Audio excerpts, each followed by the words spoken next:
ఉసిరికాయలో చాలా చక్కటి హెల్త్ బెనిఫిట్స్ ఉంటాయి. ఇది మనకి సీజన్లో దొరికినప్పుడు ఇలా క్యాండిల్ కింద చేసుకుంటే ఇవి సంవత్సరం పాటు నిల్వ ఉంటాయండి. ఒక 500 గ్రాముల ఉసిరికాయలు తీసుకుని లోపల గింజ అనేది తీసేసి తడి లేకుండా ఇలా ముక్కల కింద కట్ చేసి పక్కన పెట్టుకుని మనం తీసుకున్న క్వాంటిటీకి 4 కప్పులు పంచదారను వేసుకుని దీంట్లోనే 1 టేబుల్ స్పూన్ ఉప్పు కూడా వేసుకుని ఒకసారి అంతా మిక్స్ చేసుకోవాలి.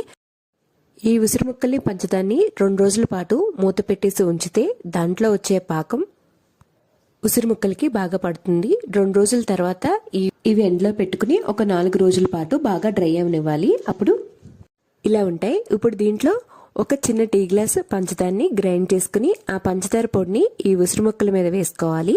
ఇప్పుడు ఇదంతా మిక్స్ చేసుకున్నాక ఒక చిల్లులున్న జాలిగిన్నెని తీసుకుని ఇది ఒకసారి జల్లించుకుంటే దాంట్లో ఉన్న ఎక్స్ట్రా షుగర్ అనేది కిందకు వచ్చేస్తుందండి. అంతే, ఎంతో టేస్టీగా చాలా హెల్తీగా తినే కొద్దీ తినాలనిపించే ఆమ్లా క్యాండీ